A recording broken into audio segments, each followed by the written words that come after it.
오늘 은혜 받으실 하나님의 말씀 신명기 6장 1절로 9절 구약성경 270, 271쪽에 있습니다.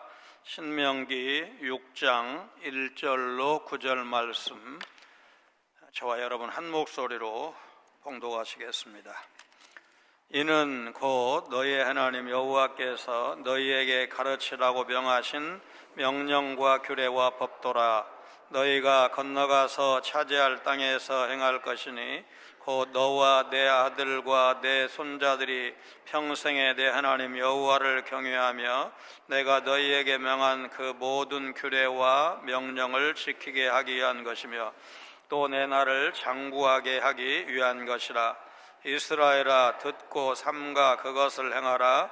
그리하면 내가 복을 받고 내 조상들의 하나님 여호와께서 내게 허락하심 같이 젖과 꿀이 흐르는 땅에서 네가 크게 번성하리라.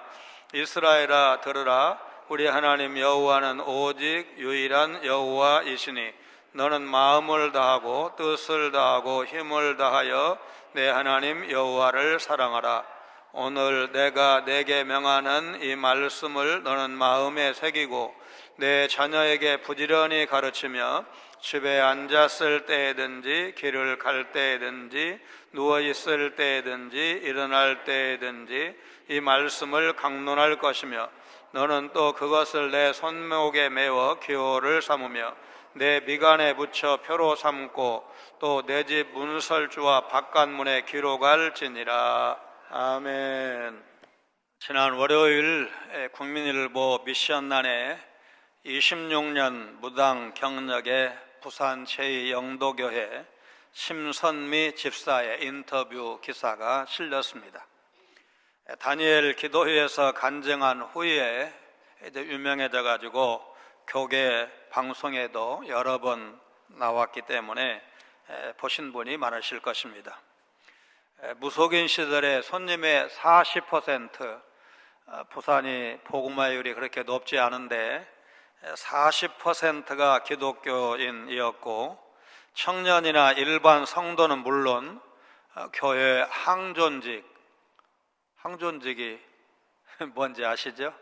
항존직에 사모까지 있었다고 합니다. 최경식 기자가 주술 무속과 보수교계의 자가 당착이란 글을 어제 신문에 기고를 했는데 작금의 우리나라 상황을 보면서 과거 러시아 제국에서 나타난 역사적 사례를 떠올리게 한다, 그렇게 말하는데 기사 일부를 직접 소개를 드리겠습니다. 20세기 초 로마노프 왕조하에 러시아 제국은 나라 안팎으로 극심한 혼란을 겪었다. 밖으로는 일본과의 전쟁에서 패배했고 안으로는 볼세비키가 주도한 사회주의 혁명이 거세졌다. 이 시기에 국정의 중심에 들어선 인물이 라스푸틴이다. 사입이 무속인이었던 라스푸틴은 황제와 황후를 꼬드겨 국정의 모든 것을 좌지우지했다. 정부 인사권과 전쟁 지휘권, 황실의 크고 작은 일에 깊숙이 관여했다. 다른 무속인들까지 끌어들여 자의적으로 국정을 펼치면서 러시아 제국은 나락의 늪으로 빠져들었다. 이때 러시아 제국의 중심 종교였던 러시아 정교회는 정부 안에 독버섯처럼 번지는 무속의 영향을 제어하지 못했다. 정교회 신자였던 황제를 찾아가 상황의 심각성을 알리고 변화를 이끌어야 함에도 별다른 행동을 취하지 않고 부하뇌동하는 모습을 보였다. 이는 결국 러시아 제국 몰락이라는 비참한 결과로 이어졌다. 전문은 신문을 한번 찾아 읽어보시기 바랍니다. 요즘 우리 사회 최고의 엘리트 그룹의 무속신앙이 상당히 깊이 뿌리 내리고 있구나 절감하면서 탄식하고 있습니다. 이 나라 최고대학을 나와서 세계적인 명문대학에서 경제학 박사 학위를 받았고 학문과 정책의 균형을 중시한다는 세평을 받을 뿐만 아니라 그야말로 출세 가도를 달려온 분이 아내의 추술적 영향력에서 벗어나지 못한다는 어이없는 말을 듣고 수긍하는 분은 많지 않을 것입니다. 내각이나 대통령실, 정부 주요 인사가 발표되면 언론에서 분석 기사를 낼 때 이제 서운함이라고 요약하는 경우가 많습니다. 서울대 출신의 50대 남자의 줄임말입니다. 서울대도 맞고 남자도 맞는데 주술신앙이 뿌리 깊게 박혀 있다는 것은 기독교 신앙이 우리 사회의 주류가 되는 데까지는 상당한 시간이 더 필요하구나, 그런 생각을 갖게 합니다. 세계적인 통제 국가라고 할 수 있는 북한에도 무속신앙이 유행한다는 이야기를 소개해 드린 적이 있습니다. 1990년대 대기근을 계기로 무속신앙과 점술이 크게 유행하기 시작해서 당국도 묵인하는 상황이라는 것입니다. 법으로 금하고 있지만 정부와 보위부 관리들도 점을 보기 때문에 사실상 단속이 이루어지지 않고 있다는 것입니다. 복채로 쌀이나 가축, 현금 등을 지급하는데 한 달분 월급을 내는 일도 있고 대기근기인 1997년, 98년께부터 묵인하기 시작을 했고 오로지 기독교를 막는 데에만 혈안이 되어 있다는 것이 다수 탈북자들의 증언입니다. 우상 숭배자들과 하나님 백성의 가장 큰 차이는 신을 섬기는 방법과 태도에 있습니다. 우상 숭배자들은 신을 두려워하고 꼭 필요할 때만 찾아와서 그 힘을 빌리려고 합니다. 신의 노여움을 풀겠다고 고사나 당산제, 온갖 명목의 제사를 지냅니다. 용산에 영향력이 있는 것으로 알려진 모 무속인은 소를 산채로 잡아서 제사를 지낸 것으로 알려져 있습니다. 막대한 예산을 들여서 개 식용 금지 정책을 밀어붙이는 정부에서 상당히 잔인하고 엽기적인 일이 아닐 수가 없습니다. 그러나 하나님의 백성은 하나님을 가까이 하고 하나님을 사랑합니다. 하나님은 오늘 신명기, 특별히 신명기 6장 1절 이하에서 어떻게 당신을 사랑할 수 있는지 가르쳐 주십니다. 하나님을 사랑하고 하나님께서 허락하신 귀한 자녀들, 사랑하는 손자, 손녀들 마음껏 사랑하고 축복하는 이번 명절이 되시기를 바랍니다. 한 걸음 더 나아가서 1월 첫 주일에 전했던 하나님께서 모세에게, 이스라엘 백성에게 이렇게 축복하라고 명령하신 민수기 6장 23절부터 27절 말씀대로 자녀들과 손녀들을 축복하시기를 바랍니다. 같이 읽습니다.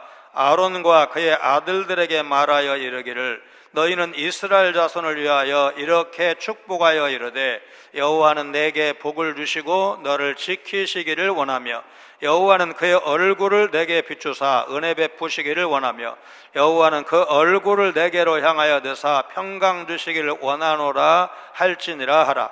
그들은 이같이 내 이름으로 이스라엘 자손에게 축복할지니 내가 그들에게 복을 주리라. 자녀 교육에는 격려와 훈계가 적절한 균형을 이루어야 하지만 아무래도 이제 연초에 있는 명절에는 축복과 격려가 좋다고 봅니다. 모세는 하나님이 주신 명령과 규례와 법도를 지키면 하나님께 복을 받는다고 전합니다. 비록 하나님은 신명기 5장 바로 앞에 있는 23절로 27절 말씀처럼 사람이 가까이 하기에 너무 두려우신 분이지만 사실 하나님은 이스라엘과 함께 하시고 그들에게 복 주시기를 원하시는 분이십니다. 이삭의 아들 야곱에게 축복한 말씀을 기억하시고 자녀들과 사랑하는 손자, 손녀들을 이렇게 축복하시기를 바랍니다. 창세기 27장 27절로 29절 말씀 같이 읽습니다. 그가 가까이 가서 그에게 입맞추니 아버지가 그의 옷에 향취를 맡고 그에게 축복하여 이르되 내 아들의 향취는 여호와께서 복 주신 밭의 향취로다. 하나님은 하늘의 이슬과 땅의 기름짐이며 풍성한 곡식과 포도주를 내게 주시기를 원하노라.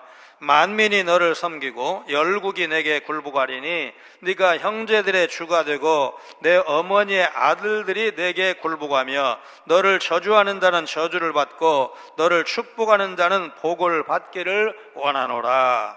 아멘. 하나님께서 아브라함에게 복을 약속하셨고 아브라함이 그 아들 이삭을 축복하고 이삭이 또 자기 아들 야곱을 축복하는 순서입니다.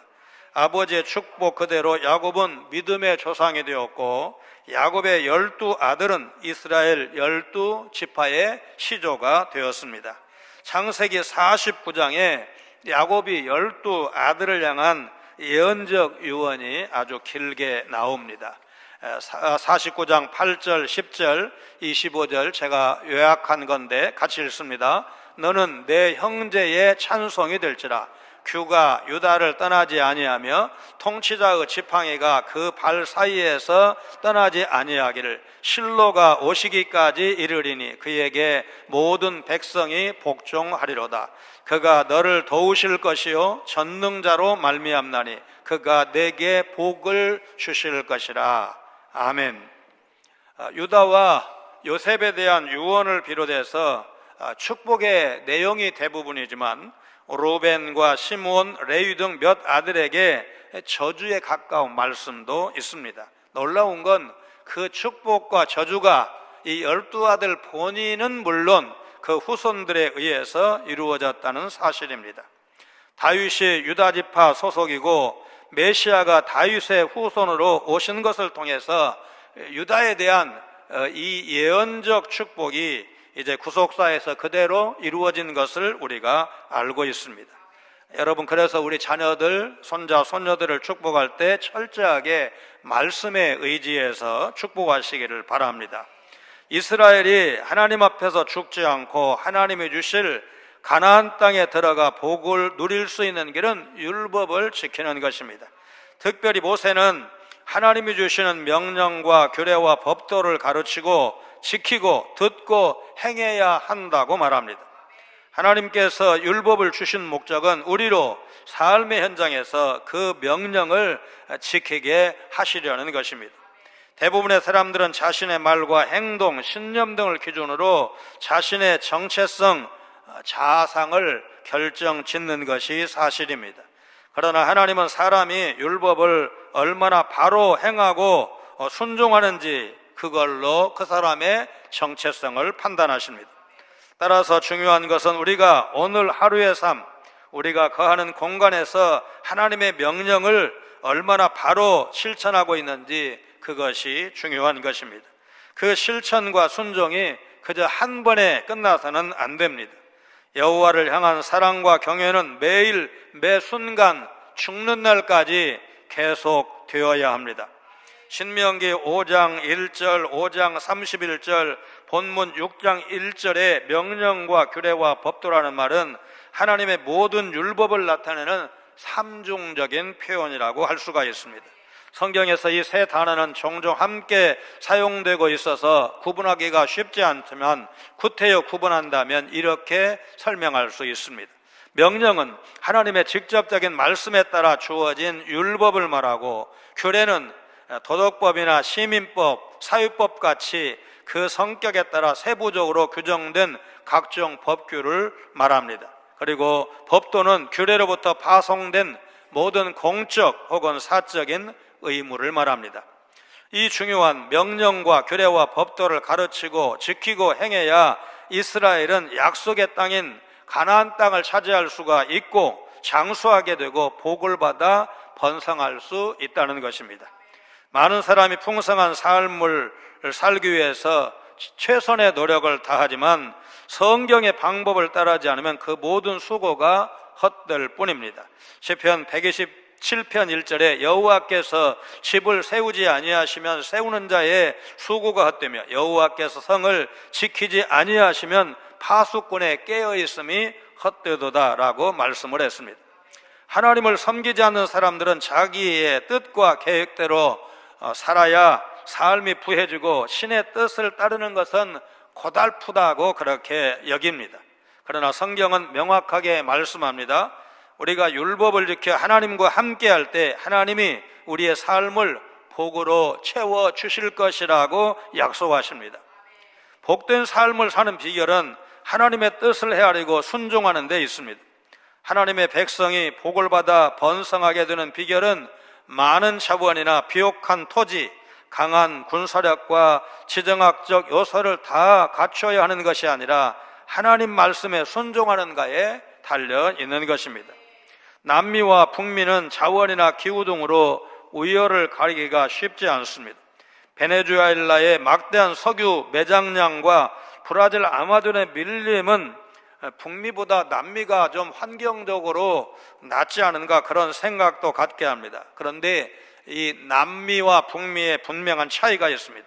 미국은 청교도들이 신앙의 자유를 찾아, 그러니까 하나님을 잘 섬기기 위해서 고국을 떠나 찾아간 땅이었습니다. 남미는 스페인과 포르투갈 군대가 황금을 찾아 침략한 땅입니다. 오늘날 북미와 남미 간 국력의 차이는 엄청납니다. 이스라엘과 아랍 제국은 땅 크기도 차이가 크지만 인구와 지하자원, 특별히 석유 매장량에서 비교하는 것이 이제 의미가 없을 정도로 차이가 큽니다. 오페크 회원국은 중동 산유국이 압도적으로 많습니다. 오펙이 석유 가격 인상을 결정하면 유가가 오르고, 또 이 오펙이 유가 인하를 결정하면 세계 시장이 그대로 되는 것을 우리가 많이 보아왔습니다. 우리가 주님 앞에서 잘 되고 교회가 주님 앞에서 든든히 서가는 길은 오직 말씀 위에 서 있는 것임을 우리가 잊지 않아야 할 것입니다. 올해 한국 선교 140주년이 되는 뜻깊은 해인데 아마도 교단별로 혹은 초교파적으로 연합 행사가 있을 것으로 보입니다. 세계 최빈국이 5번째 군사 강국이 되었고 수출 6대 강국이 되었고, 또 이제 모든 경제를 합하면 10번째, 11번째 이런 경제 대국 반열에 들어섰습니다. 60년 후에 선교 200주년이 될 것입니다. 지금보다 복음화율을 2배로 높인다면 우리나라의 위상이 어떻게 될까 기대가 됩니다. 우리 성도들이 믿음의 자녀들을 많이 낳아야 하고, 복음화율이 어떻게 보더라도 지금 20%가 안 되기 때문에, 그러면 80% 이상이 예수 안 믿는다는 뜻이고, 그래서 전도도 열심히 해야 됩니다.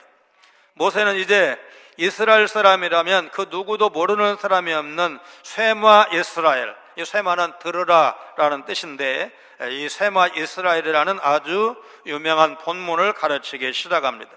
성도는 하나님의 말씀을 계속 들어야 합니다. 신구약 성경을 주일마다 또 수요일과 금요일 새벽 기도에 참석해서 계속 들어야 합니다. 시편 기자가 어떤 사람을 복 있는 사람이라고 말했습니까? 시편 1편 1절 2절 말씀 같이 읽습니다. 복 있는 사람은 악인들의 꾀를 따르지 아니하며 죄인들의 길에 서지 아니하며 오만한 자들의 자리에 앉지 아니하고 오직 여호와의 율법을 즐거워하여 그의 율법을 주야로 묵상하는도다. 여호와의 율법을 즐거워하고 그 율법을 주야로 묵상하게 되면 악인들의 꾀를 따르지 않을 것입니다. 죄인들의 길에 서지 않을 것입니다. 오만한 자들의 자리에 앉지도 않을 것입니다. 기독교 교리도 정기적으로 들어야 이단을 분별할 수가 있습니다.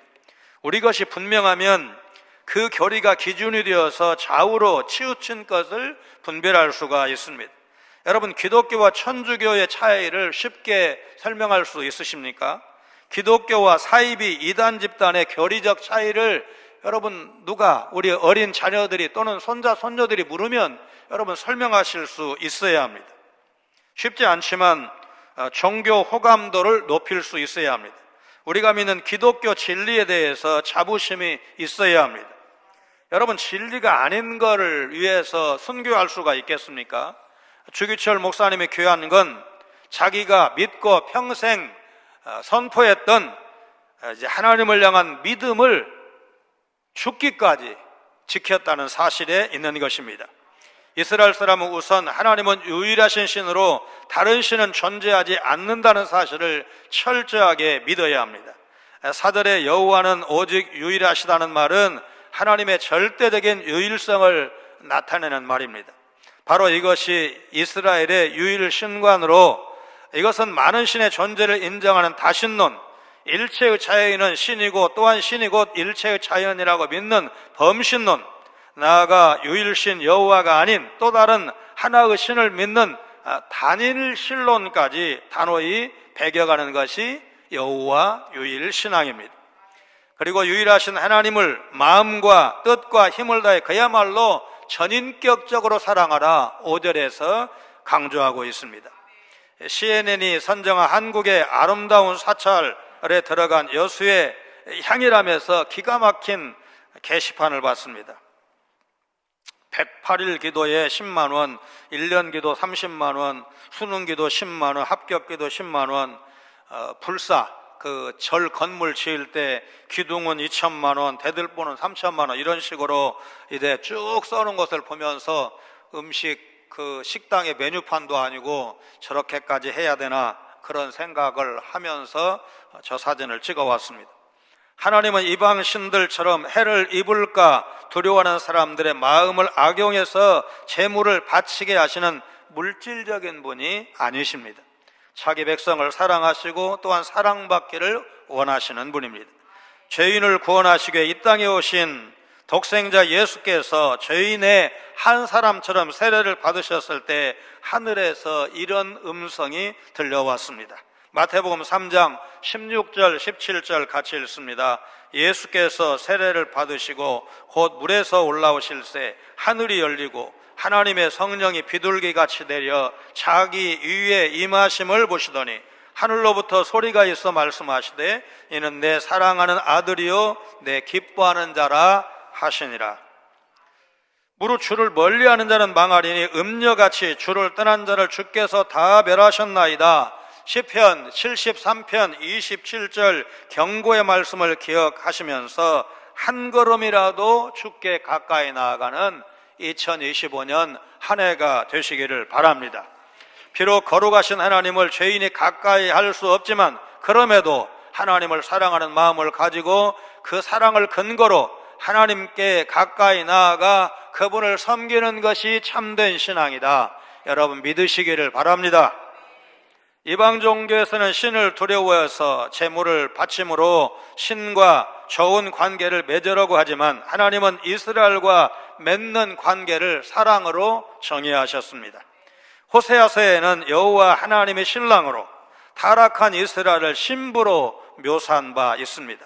사도 바울도 예수 그리스도를 신랑으로 교회를 그분과 정혼한 신부로 묘사한 바 있습니다. 요한계시록은 예수 그리스도가 어린 양이시고 교회는 그분의 신부로 어린 양의 혼인잔치에 참여하게 될 것을 약속하고 있습니다. 제가 주례한 결혼식 중에는 신랑이 너무 좋아서 신랑 입장 그랬더니 만세를 부르면서 입장한 신랑도 있었습니다. 그 결혼 또 신부에 대한 사모함, 기다림이 있었기에 가능한 일입니다. 이스라엘이 하나님을 사랑하는 방법은 바로 하나님의 말씀을 마음에 새기고 부지런히 가르치고 강론하며 몸과 집 어디에나 있게 해서 말씀을 가까이 하는 것입니다. 지난 주간에 명사 66인이 쓴 내가 받은 가정교육이라는 책을 읽었습니다. 1987년에 중판이 나왔으니까 한 40년 된 책입니다.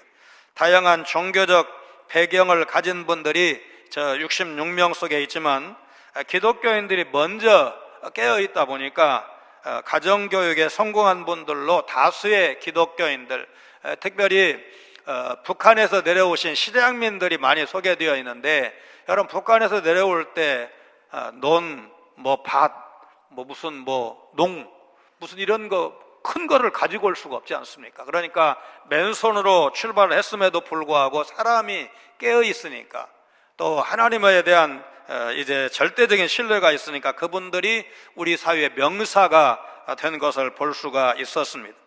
황산성 변호사는 10남매 중 6번째인데 여러분 이분 자체로 명사지만 우리 교회에서 김승규 장로님이 간증을 하러 오셨을 때 자신이 인천지검에 이렇게 근무하고 있는데 어느 날 이 황 변호사가 인천으로 놀러를 왔다는 거죠. 그래서 이제 교제를 하다가 돌아가서 이분이 법무부 검찰국장을 만나서 이제 그 검사 인사 담당하는 말하자면 직책인데, 아니 김승규 검사 같은 그런 훌륭한 검사를 왜 지방에다가 놓냐, 좀 서울로 불러들여라. 그때 아마 이분이 국회의원인가 그랬을 겁니다. 나중에 이제 장관도 지내시는데, 그렇게 해가지고 서울로 올라와서 이제 승진을 거듭해가지고 법무부 장관, 노무현 정부 때 이제 국가정보원장을 지내셨고 우리 교회에서 간증을 하신 바가 있습니다. 그래서 이 황 변호사님의 그 형제들이 10남매이고 자신이 6번째인데, 이제 자신은 서울에서 가정교사를 하면서 공부를 하고 있는데, 소문을 듣자니 이제 지방에서 목회하신 아버지가 어려운 학생 등록금을 대고 있다는 말을 듣고 아버지께 항의를 했더니, 더 어려운 사람을 도와야 하나님이 복을 주시는 법이야, 이런 대답이 돌아왔고, 놀랍게도 10남매 중에서 6명이 서울대학교를 졸업을 했습니다. 하나님은 이사야서 49장 16절 말씀에서 이스라엘을 내 손바닥에 새겼다고 말씀하셨습니다. 바벨론 제국의 포로로 잡혀가서 고통당하는 선민이 하나님이 우리를 버리셨다고 탄식하고 절규했습니다. 그런데 하나님은 선민을 징계하신 적은 있어도 그들을 버린 적은 없으십니다. 하나님을 가까이 하는 것이 복이고 주를 멀리하면 망한다고 했습니다. 이사야서 49장 14절로 15절은 모성으로 무장된 어머니는 자식을 잊는 법이 있어도 나는 너를 잊지 아니할 것이라고 말씀하십니다. 우리 14절 15절 같이 읽습니다. 오직 시온이 이르기를 여호와께서 나를 버리시며 주께서 나를 잊으셨다 하였거니와 여인이 어찌 그 젖먹는 자식을 잊겠으며 자기 태에서 난 아들을 긍휼히 여기지 않겠느냐. 그들은 혹시 잊을지라도 나는 너를 잊지 아니할 것이라. 이방 종교처럼 많은 재물을 바치는 것이 중요한 것이 아니라 하나님의 말씀을 바로 알고 말씀을 가까이 하고 그 가르침을 충실하게 실천하는 것이 바로 하나님을 사랑하는 방법입니다. 행동하는 양심하면 떠오르는 인물이 있습니다. 독일의 본 회포 목사와 우리나라의 김대중 대통령을 떠올리게 됩니다. 적어도 김대중 대통령은 정치 보복하지 않았고 자신에게 표를 주지 않은 영남 지역 출신 인물, 노태우 청와대에서 정무수석으로 일했던 김중권 씨를 이제 비서실장과 나중에 당대표로 중용한 것은 평가해야 합니다. 오늘 우리 시대는 말씀의 홍수 시대라고 말해도 그렇게 틀리지 않습니다. 이제 수많은 미디어와 책을 통해서 말씀에 대한 지식은 나날이 쌓여가고 있지만 세상이 변하고 있느냐? 변하기는커녕 오히려 어두워지는 그런 느낌을 지울 수가 없습니다. 그 많은 말씀을 듣기만 해서 그야말로 귀는 커졌지만 우리가 그 말씀대로 순종하지 않았기 때문일 것입니다. 한국교회에 대한 신뢰 회복은 성도 한 사람 한 사람이 정직한 삶을 살고 배운 신앙을 철저히 실천할 때 이루어질 것입니다. 저는 불교계처럼 이익집단이 없다는 생각인데, 종교계에 배정된 정부 예산을 문화재 관리 등 여러 가지 명목으로 제일 많이 가져간 종교 집단이 어디입니까? 대답은 다 아실 겁니다. 아예 2023년 5월부터 조계종과 문화재청이 불교 문화유산의 온전한 보존과 활용을 위한 업무 협약이라는 그럴싸한 협약을 체결해서 전국 65개 사찰에 문화재 관람료를 폐지하는 대신 정부가 그 수입을 보존해 주는 것으로 정책이 바뀌었는데 그 액수가 얼마나 많을까 정말 상상이 안 갑니다. 사무엘 선지자는 사무엘상 15장 22절에서 사울왕에게 순종이 제사보다 낫다고 가르쳤습니다. 사울의 행동은 합리적인 선택이고 인본주의적인 선택일 수는 있지만 여호와께서 명령하신 순종과는 거리가 멀었습니다. 하나님을 사랑하기 위해서는 말씀을 알아야 하고 하나님의 뜻에 순종해야 합니다. 우리는 얼마나 말씀을 알기 위해서 노력해 왔습니까? 그리고 하나님께 얼마나 순종하고 있습니까? 우리가 누군가를 사랑하면 그 사람을 알고 이해하기 위해서 노력하는 것처럼 하나님을 사랑하는 사람은 하나님을 알기 위해서 말씀을 공부하고 그 말씀대로 실천하려고 노력합니다. 예배에 참석하고 하나님을 사랑한다고 말하는 것만으로는 부족합니다. 이번 주간처럼 명절이 되면 제가 서울에 있을 때 이제 내려오는 그 손녀들을 빨리 보고 싶어서 아버지는 아파트 입구에 나와 계셨습니다. 아버지 왜 나오셨어요? 그러면 뭐 특별한 애정 표현, 뭐 반가워 이게 별로 없고 그냥 나오셨다는 겁니다. 어머니는 이제 아버지가 그 손자들에 대해서 좀 편애하는 거, 그러니까 세뱃돈 차별적으로 이렇게 주는 거 보시고 그러면 안 된다고 하시고, 아버지 돌아가신 이후에 이제 어머니는 철저하게 이제 손자손녀들은 좀 많이 주고, 이제 장성한 아들, 딸, 뭐 며느리 또 사위한테는 똑같이 그냥 상징적으로 조금씩 세뱃돈을 주셨는데, 그래도 말로는 공평하게 하신다는 어머니도 우리 이제 아들 그때가 한 모르겠습니다. 5살 정도 6살 정도 됐는지 모르겠는데 어쨌든 이 손자를 업어주는데 그때 이제 그래도 걸어다니고 말도 곧잘했던 그 큰딸이, 아니 할머니는 왜 오빠만 업어줘? 이렇게 따지는데 저도 제 아내도 뭐라고 설명을 할 수가 없었어요. 그거 뻔하잖아요. 그 지금 손자에 대해서 편애하시는 거잖아요. 네. 여러분 이거 뭐 논리적으로 감정적으로 됩니까? 내가 이러면 안 되지, 아들도 딸도 또 손자도 손녀도 사랑해야지, 속으로는 그렇게 생각하는데 그냥 본능적으로 나오는 걸 어떻게 본능적으로 이제 그러면 안 되지만 이제 할아버지 바보, 할머니 바보들은 충분히 이해는 하실 것입니다. 사랑하고 보고 싶으면 그렇게 하게 되어 있습니다. 말씀에 대한 지식과 순종 없이 정기적인 예배 출석과 헌금 등 종교적 행위만으로 하나님을 사랑한다고 말할 수는 없습니다. 우울증으로 힘들어하던 중 교계 방송에 생방송 상담 프로그램을 진행하는 것을 통해서 영접 기도를 하게 되어서 예수 믿게 되었다는 앞서 소개해드린 심선미 집사는 유튜브 심선미 TV를 운영하면서 무속에 빠진 사람들을 상담해서 바로 세우는 일을 하고 있습니다. 위대한 믿음의 사람 다윗은 아들 솔로몬에게 이런 유언을 남겼습니다. 역대상 28장 8절 9절 말씀 우리 같이 읽습니다. 이제 너희는 온 이스라엘 곧 여호와의 회중이 보는 데서와 우리 하나님이 들으시는 데에서 너희 하나님 여호와의 모든 계명을 구하여 지키기로 하라. 그리하면 너희가 이 아름다운 땅을 누리고 너희 후손에게 끼쳐 영원한 기업이 되게 하리라. 내 아들 솔로몬아, 너는 내 아버지의 하나님을 알고 온전한 마음과 기쁜 뜻으로 섬길지어다. 여호와께서는 모든 마음을 감찰하사 모든 의도를 아시나니 네가 만일 그를 찾으면 만날 것이요 만일 네가 그를 버리면 그가 너를 영원히 버리시리라. 진정 하나님의 뜻을 이해하고 주님을 바른 모습으로 사랑하고 있는지 스스로 점검하셔서 하나님께 가까이 한 걸음이라도 더 가까이 나아가시는 2025년 한 해 되시기를 주님의 이름으로 축원합니다. 거룩하신 하나님, 말로만 하나님을 사랑할 것이 아니라 우리의 마음과 정성, 힘을 다하여 여호와 하나님을 경외하며 사랑하는 삶을 살게 하여 주옵소서.